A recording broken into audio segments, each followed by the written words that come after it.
ଖାଲି ଚମ ଉପର ମଳିକୁ ଧୋଇବା କଥା ନୁହେଁ, ଏକ ଗଭୀର ସ୍ତରରେ ମଧ୍ୟ କିଛି ପରିଷ୍କୃତ ହୁଏ। ଆପଣଙ୍କ କାନ ସିଧାରେ ଉପରେ ଏଇ ଜାଗାରେ କିଛି ଥଣ୍ଡା ପାଣି ପକାନ୍ତୁ। ଥରେ ଆପଣଙ୍କ କୋଶିକା ସଂରଚନା ଊର୍ଜାନ୍ୱିତ ହୋଇଗଲେ ଏହା ଦୀର୍ଘ ସମୟ ଯାଏଁ ଯୁବସୁଲଭ ରହିବ।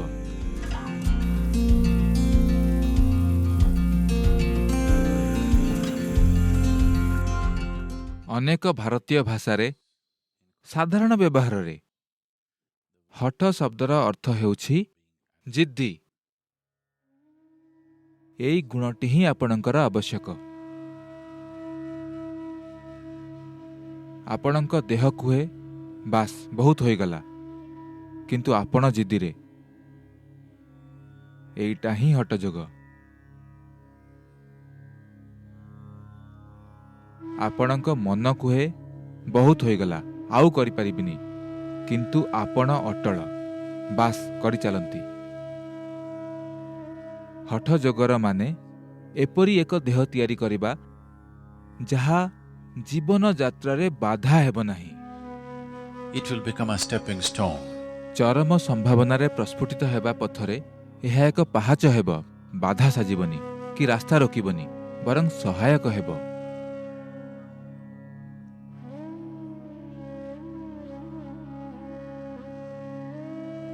ତେଣୁ ସହଜ ଟିପ୍ସ। ମୁଁ ଟିପ୍ସ ଦେବା ପାଇଁ ଜଣାଶୁଣା ନୁହେଁ, ସେଥିପାଇଁ ମୋ ନାଁ ଟିକେ ଖରାପ। ତଥାପି କିଛି ସରଳ ଟିପ୍ସ।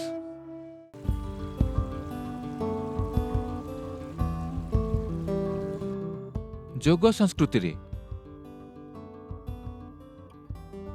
ଯେତେବେଳେ ବାଥରୁମରେ ଗାଧୋଉନଥିଲେ, ଗାଧେଇବା ମାନେ ନଦୀରେ ଡୁବକି ମାରିବା। ସବୁବେଳେ ନଦୀକୁ ଯାଇ ବୁଡ଼ ପକାଉଥିଲେ, ଆଉ ଫେରି କରି ଆସନ କରୁଥିଲେ। ଏମିତି କଲେ ମାଂସପେଶୀ ସୁସ୍ଥ ରହିବ। ତେଣୁ ଏହା କରିବାର ଆଉ ଗୋଟିଏ ଉପାୟ ହେଲା, ଆମ ଘରମାନଙ୍କରେ ଯେଉଁ ବାଲ୍ଟି ଥାଏ ପାଣି ଢାଳିବା ପାଇଁ, ଏତିକି ବଡ଼ ଥାଏ, ଅନ୍ତତଃ 4 ଲିଟର ପାଣି ଧରିବ। ଏମିତି ଢାଳି ହେଲେ ଦେହ ସାରା ପଡ଼ିବ, ବାସ୍ ସବୁବେଳେ। ମାନେ ମୁଁ ମହିଳାମାନଙ୍କ ପାଇଁ ଏଇଟା ଜୋର ଦେବିନି, ଆପଣଙ୍କ ହେୟାର ଷ୍ଟାଇଲ ଆଉ ବାକି ସବୁ ପାଇଁ।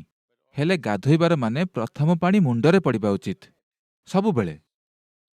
ଥଣ୍ଡା ପାଣି ଦେହରେ ଢାଳିବା ମାନେ ଉଷ୍ମତା ମସ୍ତିଷ୍କକୁ ଚାଲିଯାଏ ଅତି ଶୀଘ୍ର, ଯାହା ହେବା କଥା ନୁହେଁ। ତେଣୁ ଯେଉଁମାନେ ନିଜ ଚୁଟି ଓଦା କରିବାକୁ ଚାହୁଁନାହାନ୍ତି, ସେମାନେ ଅତି କମରେ ଟିକେ ଥଣ୍ଡା ପାଣି ନେଇ ମୁଣ୍ଡରେ ପକାନ୍ତୁ।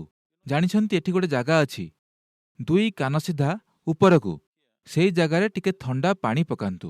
ସାଙ୍ଗେ ସାଙ୍ଗେ ଆପଣ ଦେଖିବେ ମୁଣ୍ଡ ଅଞ୍ଚଳଟି ଥଣ୍ଡା ଲାଗିବ। ତାପରେ ଆପଣ ଖାଲି ଦେହରେ ପାଣି ଢାଳି ଗାଧେଇ ପାରନ୍ତି। ନହେଲେ ସବୁବେଳେ ପ୍ରଥମ ବାଲ୍ଟି ପାଣିଟି ମୁଣ୍ଡ ଉପରେ ଦେବେ, ଦେହରେ ନୁହେଁ। କ'ଣ କରିବେ ନା, ବାଲ୍ଟିରେ ପାଣି ଭରନ୍ତୁ, ଆଉ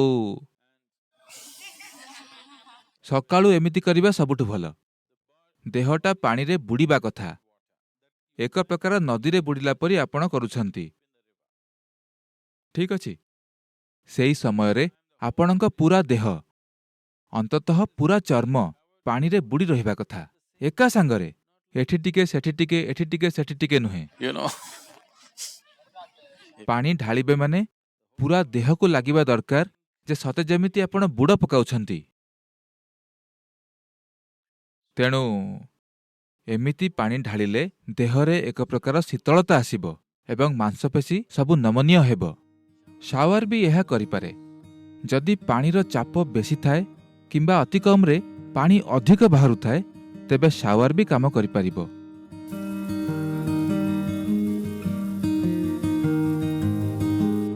ସବୁଠାରୁ ଭଲ ହେବ ଯଦି ଆମେ ଘର ତାପମାତ୍ରାଠାରୁ ଟିକେ ଥଣ୍ଡା ପାଣି ବ୍ୟବହାର କରିବା।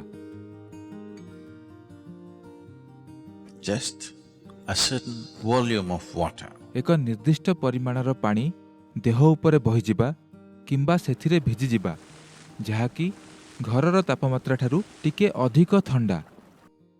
କାହିଁକି ନା ଏମିତି କଲେ ଗୋଟେ ଜିନିଷ ଯାହା ହୁଏ, ଦେହରେ ଥିବା ତ୍ୱଚା କୋଷଗୁଡ଼ିକ, ଆବରଣୀ କୋଷଗୁଡ଼ିକ ସଙ୍କୁଚିତ ହୋଇଯିବେ। ସେଗୁଡ଼ିକ ସଙ୍କୁଚିତ ହେଲେ ସେମାନଙ୍କ ଭିତରେ ଥିବା ସନ୍ଧି ବଡ଼ ହୋଇଯାଏ। ଦୁଇ କୋଷ ମଧ୍ୟରେ ଥିବା ଛିଦ୍ରଗୁଡ଼ିକ ଖୋଲିଯାଆନ୍ତି। କୋଷମାନଙ୍କର ମଧ୍ୟ ନିଜର ଛିଦ୍ର ଥାଏ। ଆମେ ଚାହୁଁନା ସେଗୁଡ଼ିକ ଖୋଲୁ। ସେଇଟା ଗରମ ପାଣିରେ ଗାଧେଇଲେ ଖୋଲିଯିବ। ଦେହକୁ ଗରମ ପାଣିରେ ବୁଡ଼େଇଲେ କୋଷଗୁଡ଼ିକ ଖୋଲିଯାଏ ଓ ପାଣି ଶୋଷି ନିଏ। ଏଇଟା ସବୁବେଳେ କରିବା ଭଲ ନୁହେଁ। ଆପଣ ଦେହକୁ ଥଣ୍ଡା ପାଣିରେ ବୁଡ଼ାନ୍ତୁ। କୋଷଗୁଡ଼ିକ ସଙ୍କୁଚିତ ହୋଇଯିବ। ତାଙ୍କ ମଝିରେ ଥିବା ଛିଦ୍ର ଖୋଲିଯିବ, ଯାହାକି ଯୋଗାଭ୍ୟାସ ପାଇଁ ଖୁବ୍ ଗୁରୁତ୍ୱପୂର୍ଣ୍ଣ। କାରଣ ଆମେ ଚାହୁଁଛୁ ଯେ ଦେହର କୋଷ ଗଠନ ଏକ ଭିନ୍ନ ଧରଣର ଉର୍ଜା ଶକ୍ତିରେ ଚାର୍ଜ ହେଉ। ଯଦି କୋଷଗୁଡ଼ିକ ସଙ୍କୁଚିତ ହୋଇ କିଛି ଜାଗା ଛାଡ଼ନ୍ତି ଓ ତାପରେ ଯୋଗାଭ୍ୟାସ କରନ୍ତି, ତେବେ ଦେହର କୋଷଗୁଡ଼ିକ ଚାର୍ଜ ହୋଇଯାଏ। ଜଣେ ବ୍ୟକ୍ତି ଅନ୍ୟ ଜଣଙ୍କ ତୁଳନାରେ ଅଧିକ ଜୀବନ୍ତ ଲାଗନ୍ତି, ତାହା ମୁଖ୍ୟତଃ ଏଇଥିପାଇଁ ହିଁ। And once your cellular structure is charged with energy, ଏବଂ ଥରେ ଆପଣଙ୍କ କୋଷଗୁଡ଼ିକ ଶକ୍ତିରେ ଭରିଗଲେ ସେମାନେ ଦୀର୍ଘ ସମୟ ପର୍ଯ୍ୟନ୍ତ ଯୁବସୁଲଭ ରୁହନ୍ତି। ଯେତେବେଳେ ଲୋକମାନେ ଚିନ୍ତା କରୁଥିବେ ଏ ବୁଢ଼ା ଏପର୍ଯ୍ୟନ୍ତ କାହିଁକି ମରିନି, ସେତେବେଳେ ଆପଣଙ୍କୁ 25 ବର୍ଷ ଭଳିଆ ଲାଗୁଥିବ। ହଠଯୋଗ ଦୁନିଆକୁ ବିରକ୍ତ କରିବାର ମଧ୍ୟ ଏକ ଉପାୟ।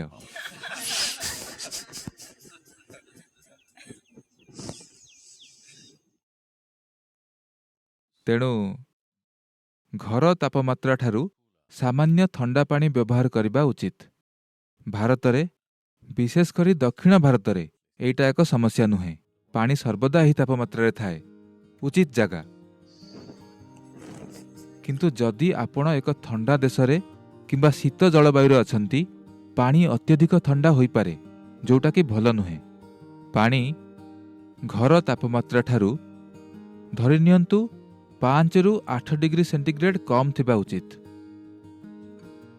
ତାଠୁ ଅଧିକ ଥଣ୍ଡା ନୁହେଁ।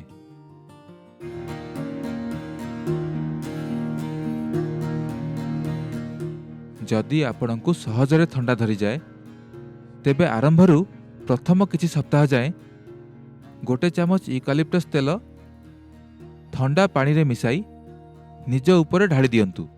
ଦେଖିବେ ଥଣ୍ଡା ଭଲ ହୋଇଯିବ। ୟୁକାଲିପ୍ଟସ୍ ତେଲ ଯୋଗୁଁ ନୁହେଁ, ବରଂ ଥଣ୍ଡା ପାଣିର ପ୍ରଭାବ ଯୋଗୁଁ।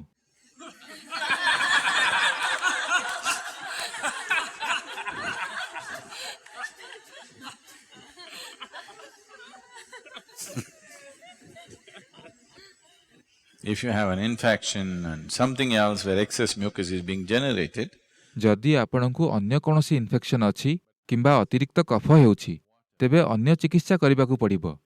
କିନ୍ତୁ ଯେପରି ମୁଁ କହିଲି, ପାଣି ଘର ତାପମାତ୍ରାଠାରୁ 5ରୁ 8 ଡିଗ୍ରୀ କମ୍ ହେବା ଉଚିତ, ଅତି ବେଶୀ ଥଣ୍ଡା ନୁହେଁ।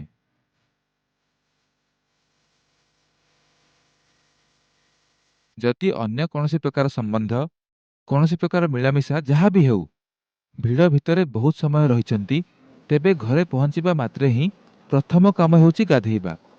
ଏଇଟା ନିଶ୍ଚୟ କରନ୍ତୁ। ଦିନକୁ 4-5 ଥର ଗାଧେଇବାକୁ ପଡ଼ିଲେ ବି ଚଳିବ। ଜଣେ ସାଧକ ପାଇଁ ଦିନକୁ ଅନେକ ଥର ଗାଧୋଇବା ଭଲ, ଅତିରିକ୍ତ ହେବା କଥା ନୁହେଁ। ଗୋଟେ ସମୟ ଥିଲା ଯେବେ ମୁଁ ଦିନକୁ 5ରୁ 7 ଥର ଗାଧୋଉଥିଲି। ଏବେ ଏଇଟା ଖସିକି 2 କିମ୍ବା କେବେ କେବେ 3 ହୋଇଯାଇଛି। 2 ଥର ନିଶ୍ଚୟ ଗାଧାନ୍ତୁ, ବେଶୀ ହେଲେ ଭଲ। କାହା ସହ କୌଣସି ପ୍ରକାର ଶାରୀରିକ ସଂସ୍ପର୍ଶରେ ଆସିଲେ, ଧରନ୍ତୁ 6 ମିନିଟ୍ରୁ ଅଧିକ ସମୟ ଯଦି କାହା ହାତ ବି ଧରିଛନ୍ତି, ତେବେ ଯୋଗ କରିବା ପୂର୍ବରୁ ଭଲ ହେବ ଯେ ଗାଧୋଇ ପଡ଼ନ୍ତୁ।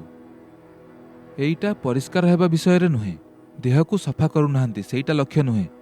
ଏମିତି ନୁହେଁ ଯେ କେହି ଅପବିତ୍ର ତେଣୁ ଦେହ ସଫା କରୁଛନ୍ତି। ଯୋଗ ଉର୍ଜାକୁ ଆପଣଙ୍କ ଭିତରେ ସଂଗଠିତ କରିବାର ଏକ ପ୍ରକ୍ରିୟା, ଏକ ବ୍ୟକ୍ତି ଭାବରେ। ଯଦି କୌଣସି ପ୍ରକାର ବି ଅଧିକ ମିଳାମିଶା ହୁଏ, ମୁଁ ଯଦି କୌଣସି କାର୍ଯ୍ୟକ୍ରମକୁ ଯାଏ ଆଉ ଶାରୀରିକ ଭାବେ କାହାକୁ ଛୁଇଁ ନଥିଲେ ବି ଯଦି 2-3 ଘଣ୍ଟା ସେହି କାର୍ଯ୍ୟକ୍ରମରେ ବସେ, ପ୍ରଥମ କାମ ହେଉଛି ଗାଧେଇବା। because just the interaction creates a certain amount of କାରଣ ଏହି ମିଶିବା ଯୋଗୁଁ ଆପଣଙ୍କ ଶକ୍ତିର ଅଖଣ୍ଡତା କିଛି ପରିମାଣରେ ଢିଲା ହୋଇଯାଏ। ତେଣୁ ଯେକୌଣସି ସମୟରେ ଘରକୁ ଫେରିଲେ ପ୍ରଥମ କାମ ସ୍ନାନ। ଗାଧେଇବା ମାନେ ସାବୁନ ସାମ୍ପୁ ଏସବୁ ନୁହେଁ। ବାଲ୍ଟିଏ ପାଣି ନେଲେ ବୁମ୍, ପାଣି ଦେହ ଉପରେ ବହିଗଲା। ଏହା ଶୁଦ୍ଧ କରେ। ବିନା ଘଷା ଧୁଆରେ ପାଣି କେମିତି ଶୁଦ୍ଧ କରେ? ସେମିତି ନୁହେଁ। ଜାଣିଛନ୍ତି, ନ୍ୟୁକ୍ଲିୟର ରିଆକ୍ଟରରେ କିଛି ଧାତୁ ବ୍ୟବହାର କରାଯାଏ, ଯେମିତିକି ଟାଇଟାନିୟମ୍, ପ୍ଲାଟିନମ୍ ଓ ଅନ୍ୟାନ୍ୟ କିଛି। ଏହି ଧାତୁଗୁଡ଼ିକୁ ବିଶୁଦ୍ଧିକରଣ କରିବା ପାଇଁ ଏହି ଧାତୁଗୁଡ଼ିକୁ ସବୁଠୁ ଶୁଦ୍ଧ ରୂପରେ ଚାହାନ୍ତି। ସାଧାରଣ ଲ୍ୟାବ୍ ପଦ୍ଧତିରେ ଏକ ନିର୍ଦ୍ଦିଷ୍ଟ ସୀମା ପର୍ଯ୍ୟନ୍ତ ଶୁଦ୍ଧ କରିପାରନ୍ତି, ତାପରେ ଆଉ ହୁଏ ନାହିଁ। ତେଣୁ ସେମାନେ କ'ଣ କରନ୍ତି କି ସେହି ଧାତୁର ଗୋଟେ ରଡ୍ ବନାନ୍ତି ଆଉ ଗୋଟେ ରିଙ୍ଗ ବନାନ୍ତି। ଖାଲି ରଡ୍କୁ ଉପର ତଳ କରନ୍ତି, ନ ଛୁଆଇଁ। ଖାଲି ଏତିକି କରନ୍ତୁ, ଦେଖିବେ ଧାତୁ ଶୁଦ୍ଧ ହୋଇଯିବ। ଆପଣଙ୍କ ଦେହର 72 ଭାଗ ହେଉଛି ପାଣି। ଖାଲି ୟା ଉପରେ ପାଣି ଢାଳନ୍ତୁ, ଏକ ନିର୍ଦ୍ଦିଷ୍ଟ ପ୍ରକାରର ଶୁଦ୍ଧିକରଣ ହେବ। ଚର୍ମ ଉପରେ ଥିବା ଧୂଳିମଳି ସଫା କରିବା ପାଇଁ ନୁହେଁ, ତା ତ ହେବ, ସେଇଟା ଅଲଗା କଥା। କିନ୍ତୁ ଏକ ଗଭୀର ସ୍ତରର ଶୁଦ୍ଧି ଘଟେ ଖାଲି ଦେହ ଉପରେ ପାଣି ବହିବାକୁ ଦେଲେ। ଲକ୍ଷ୍ୟ କରିଛନ୍ତି କି, ଧରନ୍ତୁ ଗୋଟେ ଦିନ ଆପଣ ବହୁତ ଚିନ୍ତିତ। ଯେତେବେଳେ ଯାଇ ସାୱାର ତଳେ ଠିଆ ହୁଅନ୍ତି ଆଉ ଆସିବାକୁ ମନ ହୁଏ ନା। କିଛି ସମୟ ସେଠି ରହିବାକୁ ଇଚ୍ଛା ହୁଏ। ସେଇ 3 କି 5 ମିନିଟରେ ଆପଣଙ୍କ ଜୀବନର କୌଣସି ସମସ୍ୟା ସମାଧାନ ହୋଇନାହିଁ, କିନ୍ତୁ ବାହାରକୁ ବାହାରିଲା ବେଳେ ଲାଗେ ସେଇଟା ଚାଲିଗଲା। ଆପଣ ଗୋଟେ ନୂଆ ଜନ୍ମ ନେଲା ପରି ଅନୁଭବ କରିଛନ୍ତି। ଏଭଳି ଲାଗେ ଯେ ସେସବୁ ଚାଲିଗଲା। କାରଣ ଯାହା ଘଟୁଛି ଏହାର 2/3 ପାଣି। ଯଦି ସେହି ପାଣି ଉପରେ ବହିଯାଏ କିଛି ପରିବର୍ତ୍ତନ ଆସିବ।